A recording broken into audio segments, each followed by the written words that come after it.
So now imposter syndrome doesn't go away overnight. So let's take another run at it.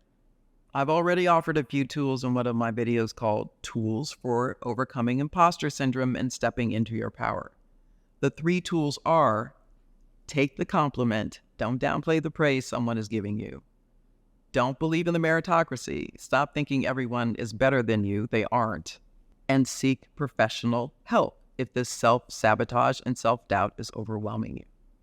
Today, I'm going to share more about stepping into your power by creating a career narrative. I think it's arguably the most powerful skill to learn and leverage to combat imposter syndrome and to drive your career forward.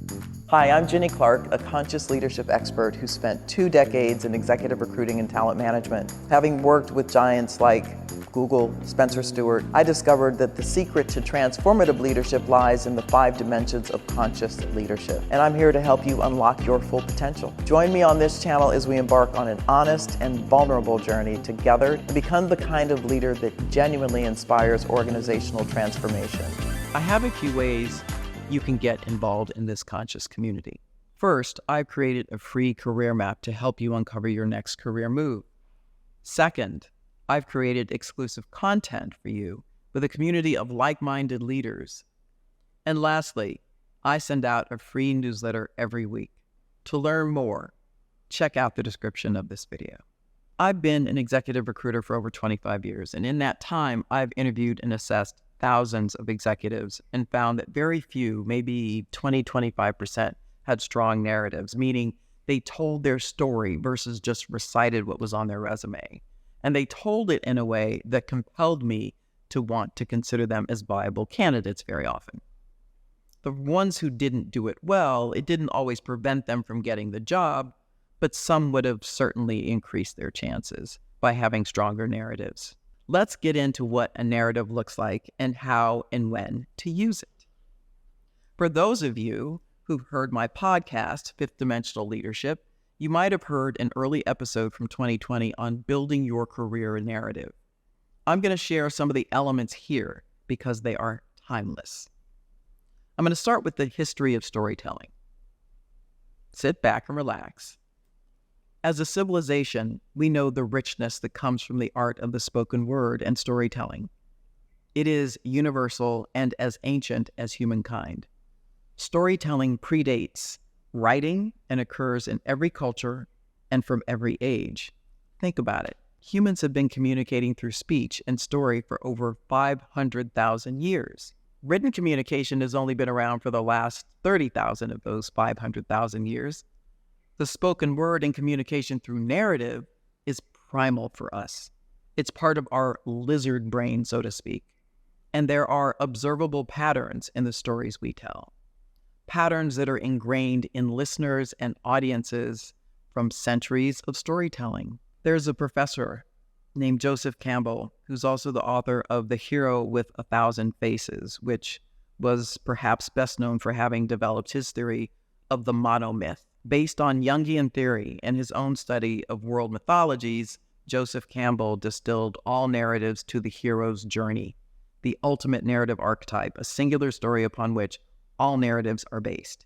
Campbell summarizes the monomyth thus: a hero ventures forth from the world of common day into a region of supernatural wonder. Fabulous forces are there encountered, and a decisive victory is won.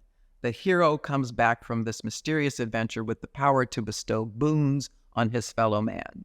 By the way, Joseph Campbell is said to have influenced George Lucas in writing the ultimate hero's journey, Star Wars. All this is to say, we speak in stories and we listen for stories and for recognizable patterns in stories. Your story, your hero's journey, is one that only you can tell. It's important that your story is clear, coherent, and consistent, and that any reasonable listener can follow your narrative. Well, that's the point about storytelling. Storytelling has been recognized as a critical skill and tool in the workplace. Having a cohesive, coherent, and compelling career story and being able to tell that story for different audiences in different contexts is table stakes, or in other words, expected. And the best news is, in this world of change and possibility, it's one of the few variables that's entirely within your control. So let's get to work and get your story straight. And to quote Joseph Campbell, the cave you fear to enter holds the treasure you seek. Now, the biggest mistake I see people make is that they can't tell their own story, whether it's because they don't know themselves, they don't know their truth, or they aren't ready to speak their truth. Whatever the case may be, I see more people fumble with the simple question, so tell me about yourself. This is the art of storytelling that you must master. Your narrative is the script that fills in your resume. You are connecting the dots for your audience. This is known as your elevator pitch historically, or how you answer that question I always kick off an interview with, tell me about yourself. Don't point to your resume. I want to know what's not on the resume. Why did you make some of those decisions that you made? What was going on in the background? What did you learn from that failure? I'm listening for a story that tells me why you should be sitting across from me. What is your motivation? What gaps do you see in yourself as compared to the role? Looking for some self-awareness here. I want to know how you think. Are you just shopping, looking for a new gig, or are you deliberate? Are you confident or arrogant, nervous or frightened and unsure? Let's talk about the master or long-form resume as a place to start. This is the first step to ensure your master resume is up to date. And if you don't have one, start one.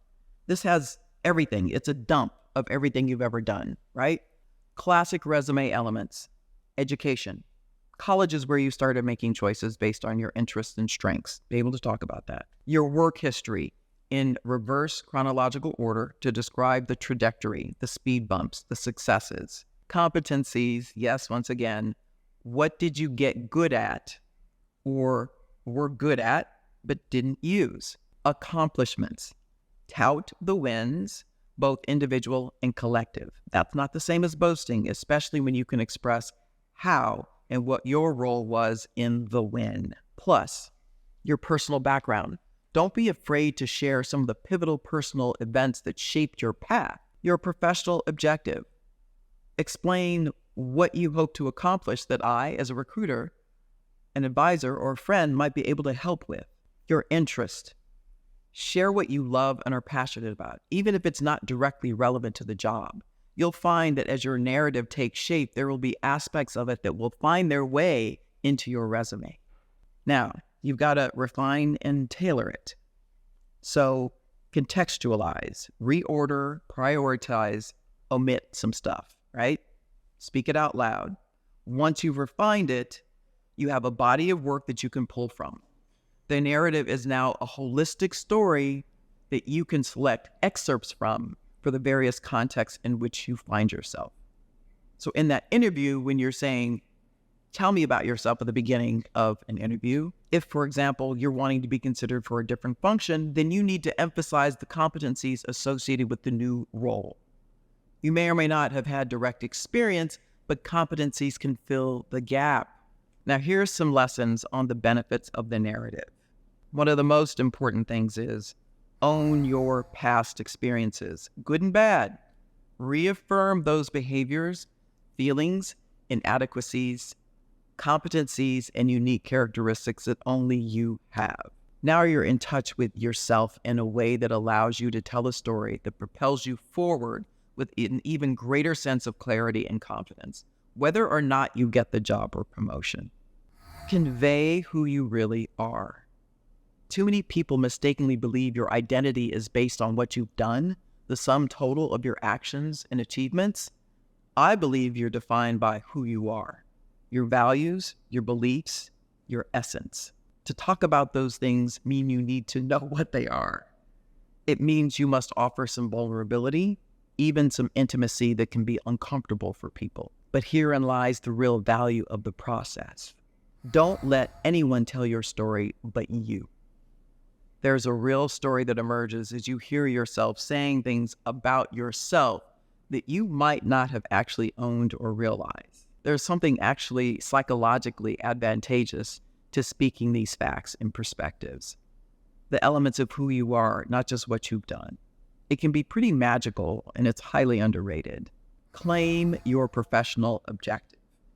There's an element of Gestalt therapy in this process. Gestalt means an organized whole that is perceived as more than the sum of its parts. And Gestalt therapy is a client-centered approach to psychotherapy that helps clients focus on the present and understand what is really happening in their lives right now, rather than what they may perceive to have been happening in the past. Here's what I want you to take away from all of this. Develop a career map or plan that includes your narrative. Build and refine your story. It is the most important one you will ever tell. Awaken new aspects of yourself by hearing yourself tell your own story. Combat imposter syndrome by looking holistically at your past, all of it. Make sense of it for yourself that allows you to help others get a three-dimensional perspective of who you are that transcends the one-dimensional resume. The career narrative is the best way to do this, but the real gift is in the process. So take your time to write it, rewrite it, speak it, and speak it again until you begin to love yourself. And enough with imposter syndrome. I know firsthand how taking the first step can be a catalyst for a life-changing transformation. I remember the moment I decided to harness my own strengths, and it made all the difference in my career. That's why I've created a career mapping tool just for you, to help you uncover your unique competencies and leverage them to design your own career map. Take the first step towards your next level by clicking the link in the video description, and let's start this incredible journey together.